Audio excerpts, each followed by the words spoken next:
All right. Hello. Hi, I'm Tramaki with Geeks of Color. And Rasheed, hi. How are you doing?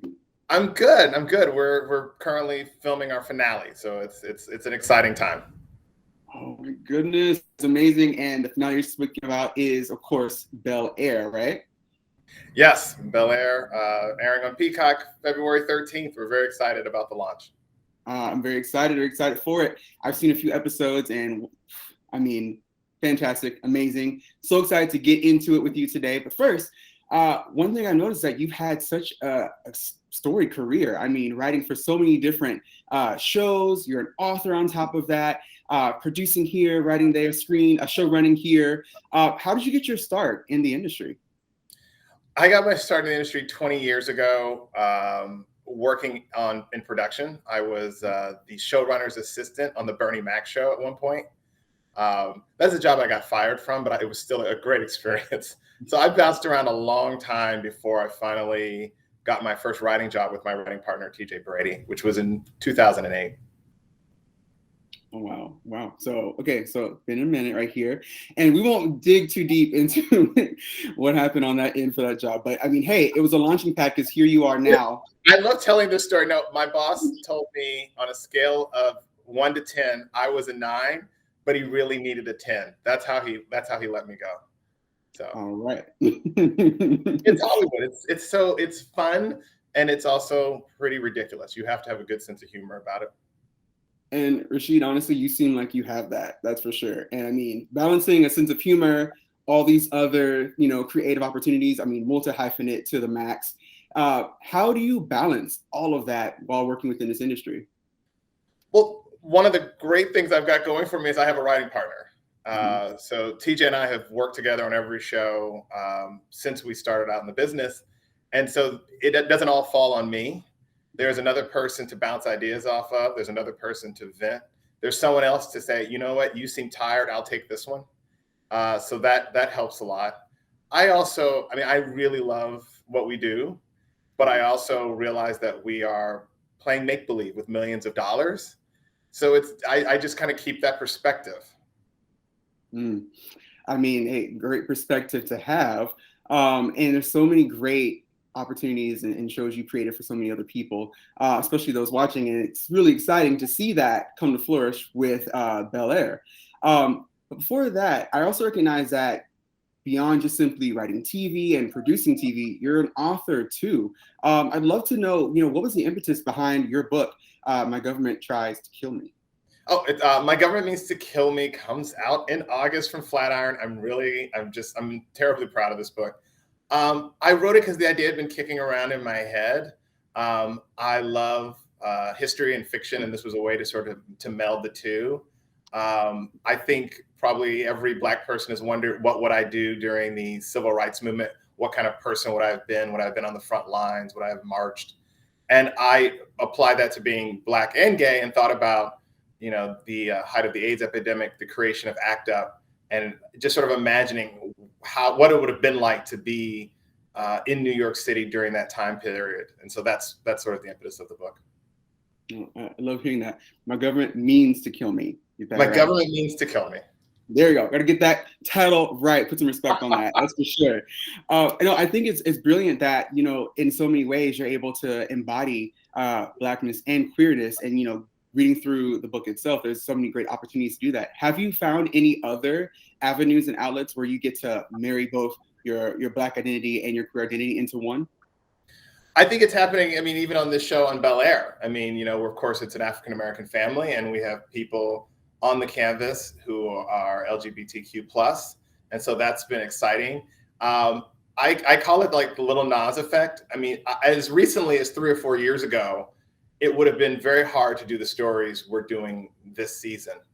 There just would have been a lot of fear and resistance to doing what we're doing. But suddenly, I mean, Little Nas sort of hit the scene, and everybody, it's kind of interesting. You're going, oh, we're celebrating this now. I've been waiting. I'm so glad today has come. So no, I'm really proud of some of the work we've done. It's a lot easier now than it would have been at the beginning of my career, which makes me sound like I'm ancient. But I mean, even 15 years ago, proposing some of the stories we're playing. I just don't think they would have gotten to screen. No, and that's really great to hear, and especially for me as also a Black queer person, recognizing that there's so many ways in which the world is shifting and moving into a way where all these identities at the intersection, they can exist. And so it's really great to hear that you're also not only doing that within your books, but also putting that within media beyond and screens as well. So it's fabulous to hear. And yes, Little Nas X has made that impact, and so many other amazing queer Black folks. And enters Rasheed with Bel-Air. So now we gotta chat. I mean, like I said, I saw some of the first few episodes. Wow. And it's fabulous. It's absolutely fabulous. And I mean, you can see all that work that y'all are putting into it. But let's talk about from its roots. I mean, the trailer that was made dropped, Morgan, and it just went everywhere. Everyone was talking about it. It got everyone's attention, Will Smith included. So here we are now doing a dramatic reimagining of Bel-Air. How did you get attached to that project? They were sort of staffing up, TJ and I were approached to join the show. And I mean, it was a no-brainer. I was like, yes, absolutely. I'd grown up watching every episode, which is sort of funny. I mean, Morgan Cooper's video is great and wonderful, and he is a super fan. He is an encyclopedia of Fresh Prince Bel-Air knowledge, but he's also 28, so he wasn't even alive when the show aired. And so it was just funny to be like, no, I watched this. This was not a rerun for me. This was happening in my time. But I mean, what's been great is taking that trailer and saying, okay, how do we apply that sort of thinking and that vision to every character on the board? It's probably, I mean, creatively the most satisfying thing I've worked on in television. I love hearing that. So what could you say has been within working on Bel-Air one of your favorite parts within there? I'll start with something human. Watching this young cast grow into these roles and grow with their characters, they blow me away. They blow me away. I mean, right now, as I said, we're shooting the finale of season 1, and I will be watching them. I'll be watching them film, and I have tears in my eyes because they're bringing everything that they have learned and everything that's been building for their characters during the season, and just distilling it into these final scenes, and it's magical. The other thing I'm really proud of on this show, and I've wanted to do on other shows, when you see the Banks house, they have an extensive and beautiful art collection, and it comes from African American and African artists. We selected those. I mean, literally, Morgan Cooper and I and the art department went through books and found artists, and we paid them for digital copies so that we could put it on the wall. It was really important to us that when you walked into this house, you didn't just go, oh, this is a mansion and it's a rich family here. You knew it was a rich Black family that lived here, and that they are rooted in their culture, and the art does that. And I'm really also happy. I hope people watch shows and they go, oh, I want those shoes. Oh, I want that outfit. I hope people watch this show and go, who is that on the wall? What's that artist's name? I need to have that work. Oh, well, I know I did. And I love that this has been such a labor of love, because I can see all the elements of Blackness permeate through and through. I also think that it's really interesting because there's so many parts of it. I obviously don't want to give any spoilers away, but there's so many great elements and conversations on race and class, and just navigating different bouts of privilege and that intersection and what it means to be Black in so many different ways. I'd love to know, what were some of the things that came to mind when you were doing that reimagining and putting those elements into it? Well, this was a very fun show to work on because there was so much rich material. We were never at a loss for what to do and what to talk about. And a lot of the debates you see in the show started in the writer's room. People would people would clash over their own sense of what is success. I mean, something as simple as, do you need to go to college? And a lot of people in the room were like, of course you need to go to college. That's how we got ourselves into, that's how. And I said, I don't know that college is such a great deal. Depends on what you want to do and who you're going to be. But that debate is it's there, and it plays out into the lives of one of our characters. And I think that hopefully makes it feel genuine and real, because you're just taking down the arguments as they happened in the room and said, all right, how do we get this in the show? Mm-hmm. Yeah, no. And I think a lot of people find so many different storylines and characters very relatable. It's really great to see also, as you created this reimagining, that it's so up to date with what's going on within society, whether it's with, the older characters, younger characters, and everyone within between. I'd love to know, what did you find probably most rewarding being able to shift that and create and develop that? Well, the one, I mean, I watched this show when I was a teenager. Now, my husband and I have 2 children, and when I look at this canvas, I'm like, oh goodness, I have more in common with Uncle Phil than I do with Will. Mm-hmm. And so, what was interesting to me was taking those 2 characters of Uncle Phil and Aunt Viv and fleshing them out. In the sitcom, they were the authority figures who laid down the rules, and then they showed up at the end of the episode to drop a word of wisdom. And we're like, no, let's give them lives. Because another thing that sort of hit us is, yes, we want a young audience. We also want an audience that watched the original when it aired. And that audience may not be completely enthralled with the love lives of 16-year-olds. So something has to be happening on that adult level. So being able to take these 2 characters that you know and love and give them full lives that began before the children, before they were rich, and sort of have that interwoven into our story now was, I thought, very satisfying.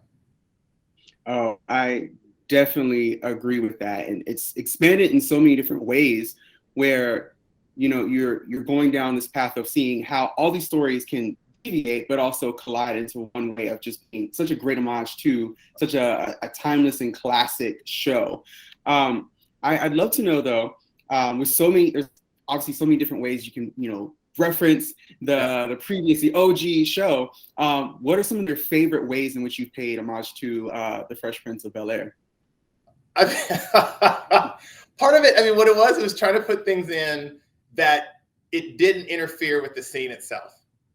So, God bless it. Ollie, who plays Carlton, kept saying, when are we going to do the Carlton dance? Or when am I going to talk about Tom Jones? And I'm like, that has to make sense in the story and not just be something we do to do, So in some of the ones, they're very subtle. That Uncle Phil likes to play pool. Mm-hmm. There was that great episode where he just walked in there and you found out he was a pool shark. And it just plays in the scene. That just happens to be what he's doing while he's talking to Jeffrey. We don't do any trick shots. We don't try to, we don't try to do anything too crazy with it. It's just like, oh, I remember that from the original, and here it's been integrated into the new series. I love it, and seamlessly done on top of that. I'd love to also, look into, how did you all get connected with the soundtrack on here too? The music is just as stellar as the shots and the writing. Like, how did that all come to be to help cultivate this new rendition?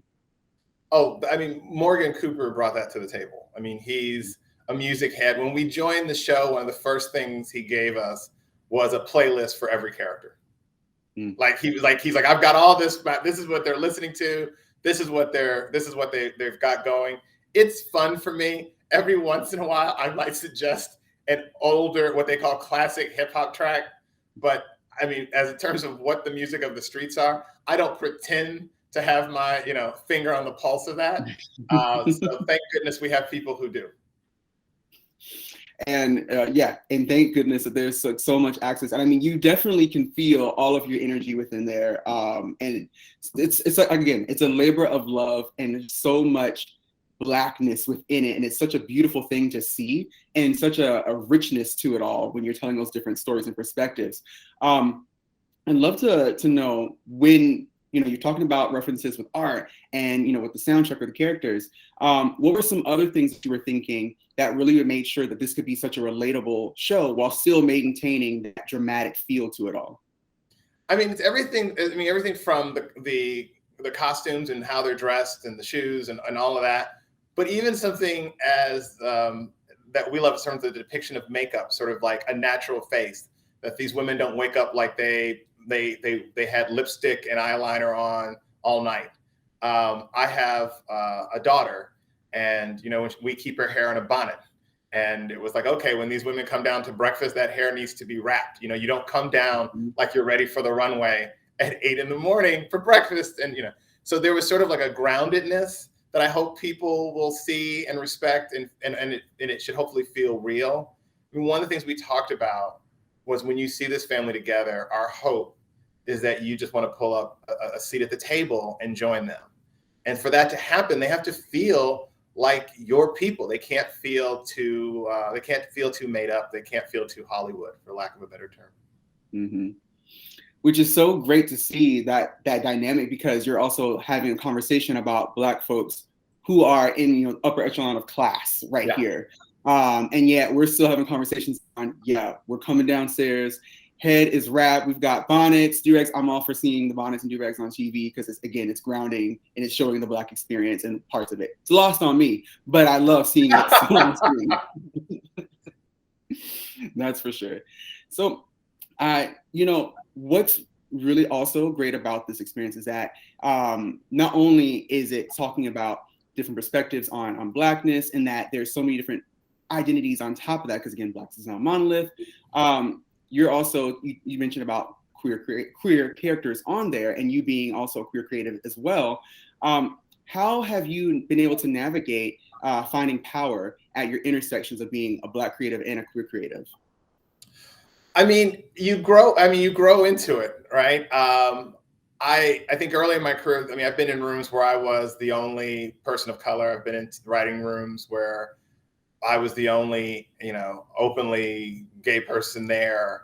And that is actually, I find, trickier, because you're taking on the responsibility of speaking for everyone, which is just sort of impossible and ridiculous. This has been a lot easier, because those conversations, I didn't feel like I had to explain myself as much. I felt I could just say, this is what we're doing and here's why. It's fun to be the showrunner. There aren't as many arguments. I found, and I'm assuming everybody will relate to this. When you're not in charge, you spend a lot of time and energy trying to convince the person in charge to do what you want. And I don't have to burn that energy anymore. I can turn to TJ and say, I think this would be a good idea. And it's probably going to end up on screen. Oh, and so many great things to see from there on screen. Also, how did you and your writing partner TJ come to be? We met in a writers group. We met Saturday mornings at the Bourgeois Pig, a little cafe in LA. And everyone else in the group was insane, except for TJ. And so we gravitated towards each other, and we started writing short films and working on those together. And then his then girlfriend, now wife, had the idea that none of us had, because everybody thought they were going to be in features. She says, well, you two like each other, you like working together. Why don't you try television? You watch all the same shows. And after years of trying to make it in features and getting nowhere, we teamed up, and within months, we were like on a television show. Oh, wow. Which show was that, by the way?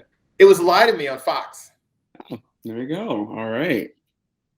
And look at that. And then the magic has continued with so many other projects that you've been working on. Well, we check a lot of boxes. I mean, TJ is an Army vet, and comes from upstate New York. He's a white guy and got 4 kids, and he's got all that family experience. I come from Indiana. I'm Black. I'm gay. I'm married with adopted 2 kids. So we check a lot of boxes, and so we've just sort of bounced around. I sometimes get asked how did we plan our career, and all I can tell you is we took the best of the available work. There was no master plan. It was who's hiring? Do we like this script? Could we have fun here? Those were typically the questions we asked. So in addition to having those questions asked and recognizing there is no real blueprint, there's no formula to follow through, what advice would you give to other Black creatives who are looking to follow within your footsteps? I mean, it helps if you really love doing the thing, which is, I think, a lot of writers like having written. A lot of people like, sort of standing there at the stage when it's time to take the bows. You have to love rehearsal. I love breaking stories in a room. I love going over a script. I love the work, which is good because you have very little control over the results. We worked very hard on this show. I think it comes through. I think it's going to be successful. I worked this hard on every show I've ever been on. Okay. And they did not all do well. So, you work just as hard as the ones that disappear into the dark as the ones that shine in the light. And so you can't be living off of what you think the success will be. You really have to just love doing it. I would say, if you are Black and queer, boy, there's never been a better time. This is it. The world is more open to what we have to give than it's ever been before. It still has a long way to go, but the progress is real, and the opportunities are there for the taking. I love that. And speaking of opportunity, what do you see as your next foray into the creative space? What's your next opportunity that you got your eyes on? I don't work this way. I don't have a master plan. We're trying to finish this finale. I gotta, think about what we're going to do in season 2. The book comes out in August. Beyond August, I don't know what happens. A year ago, I wouldn't have guessed this. I wouldn't. I never see what's coming next. Well, hey, even if you may not have the foresight for what's next, I think there is such a bright future ahead of you, especially seeing the work that you've created here. I think the last thing I'd love for you to say, what do you think will get fans most excited for Bel-Air? I think the family dynamics. I think seeing these characters that you on some level already know and love reinterpreted and reimagined is just fun. And I think it makes them more relatable. And I think it will get a lot of conversations going like that. Our hope is that as you watch the issue, Twitter and every other app is just blowing up with people going back and forth with, did you just see that? And this is how I feel about it. And we want to sort of generate discussion. I love it. And Black Twitter is a force to be reckoned with. So discussions will be had. Yeah, no, and we're ready. People talk about all the work we did and why we put so much into it. It's because we don't want to be read for filth on Black Twitter. We have to come correct. Otherwise, we are going to pay. So, it is both love and fear that made this show so good. Well, I think the love is going to shine through, and it's definitely going to pay off. So, Rasheed, no problem. Thank you. And thank you so much for this time today. I really appreciate it. I know that our fans of Geeks of Color appreciate it as well. And so excited for you and Bel-Air coming out. And say again, when Bel-Air will be premiering? February 13th after the Super Bowl on Peacock. Look at that. All right. Fabulous. Again, Rasheed, thank you so much for the time today. Thank you. I had a great time. All right.